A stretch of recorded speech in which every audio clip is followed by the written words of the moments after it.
If you happen to be a Filipino national and you're coming to the United States on any kind of visa, check out FilipinoVisa.com. You can get there here or in the description below.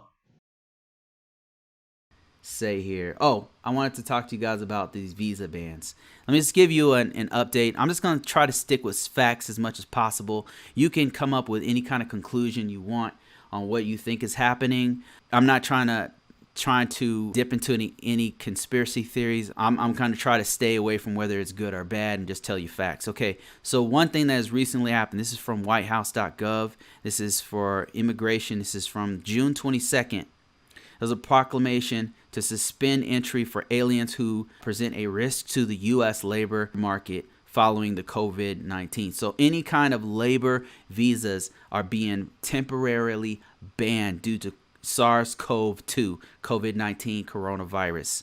All right. And so this right here, let me see if I can, there was a specific ban on certain ones, but H-1B comes to mind. I believe H-2B is another one, but there were some other ones, and let me just see if I can find the actual breakdown of this. I think this is it right here. Here's another article about it. This is kind of expounding, taking different things out of the actual law that came down. And it's not a law. I think it's just the president did like an executive order or something like that. But it's in place. So whatever it is, it's in place. And now there's a U.S. ban that impacts H-1B, L-1s, F-1s, EB-2s, EB-3s, and all of these have to do with work visas. And this article kind of goes into what's going on with H-1B. They're calling it June ban. So if you want to get more information on this, check out, just Google June ban, and it'll come up with all of this. H-1B, L-1, and there's actually more. Here, let me show you the more that I'm talking about. All of these are affected by this ban. There are exceptions, and I'll see if I can find those exceptions. But H-2B visas, J visas, L-1 visas, H-4 visas, L-2 visas, J-2 visas. So you can see that these are not, there's no K-1 visas are affected. So I know that my audience is mostly concerned with CR-1s and fiance visas, and that's pretty much about it, and green cards. So that's pretty much about it. But none of those are affected, and it exclusively, I think, excludes some of those things. So exclusions on the visa ban. So it started in June, and it's going to end in December, end of this year. So it only goes, so if you're excited, if you're like, oh yeah, good, ban those workers from outside the country, it's temporary.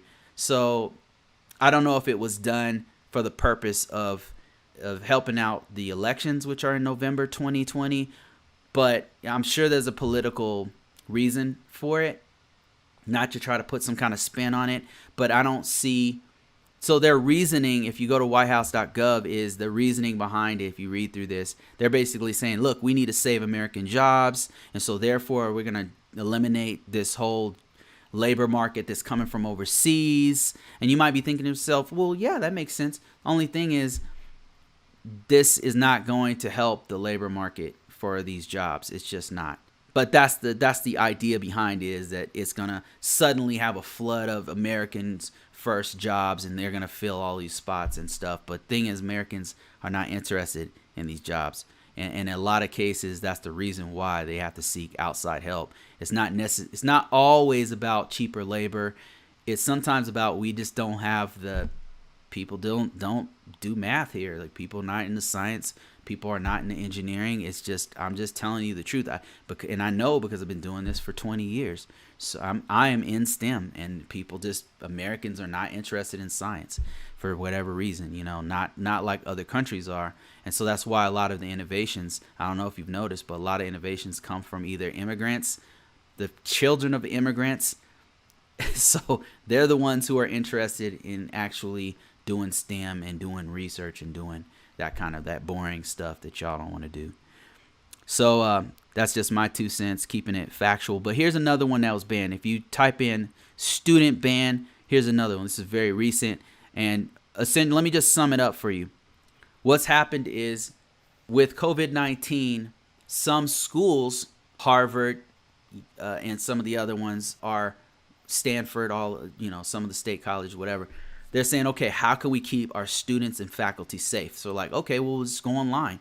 We'll just create an online curriculum, and for the first half of this semester or whatever plan they have, we'll just do it online. We'll keep our current student registration, and so that they can just smoothly transition into an online course, and you can keep all of your current curriculum, right? So that's what a lot of schools are doing, just for like not only protection of the students. Like you might argue, well, young people aren't really affected by coronavirus. They're just passing it on. They're not dying from it, whatever. That's, first off, there are young people dying from it.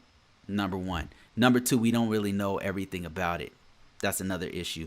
But the thing is, faculty is who they're trying to protect, because the school has to think about, what about my professors? What about the staff that cleans the area? How many times a day do we have to clean the bathrooms in the classroom settings? Like, isn't it more money to actually continue to do that? So that's the things that they have to think about. Anyway, back on track here. So what the current administration did was they said, okay, well, if you, Harvard, you guys go and do this online stuff, we want you to have in-person meetings. We want you to have in-person classes. So if you do an online class, let me tell you something.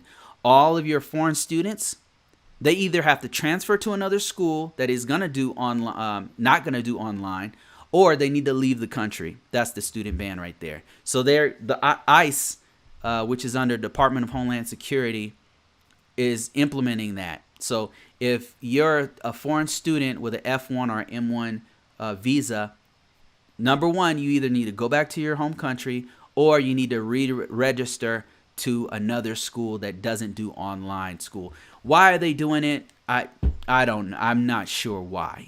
To be perfectly honest with you, actually, students bring in a lot of money to the U.S. In the fees that they'll pay, to the tuition fees and the books and all that kind of stuff. And then a lot of them really contribute a lot to ongoing research and go on to become your Elon Musks and your, who's a foreigner, by the way. I really don't understand the rationale behind it, but I'm not going to go political here. I'm just trying to tell you facts that this is happening. And here's if you want, like, you don't want my word for it, or you think NBC is fake news or whatever, here it's coming directly from ice.gov, and it's talking about why everything I just said. Non-immigrant F1 and M1 students attending school operating entirely online may not take a full online course load in the United States. Boom. There you go. And if you want to read more about it, here it's all right here. And if you want to Google it yourself and find your own sources, just type in StudentBan, and then you'll have like everything that's going on with it. I guess that some of the schools are trying to sue the Trump administration to see if they can continue on. And they may have a case, because they're in their defense, like what they're saying is like, listen, we can't, the reason why we're not opening up the school is because, and by the way, we are opening up, but it's online. But the reason why we're not going to have in person is because we got to protect our staff and our faculty. All right. Anyway, that's with that. I think, let me see if I had another ban that was happening. I know there's some stuff happening with DACA. DACA's is so all over the place that I don't even know what to say about it.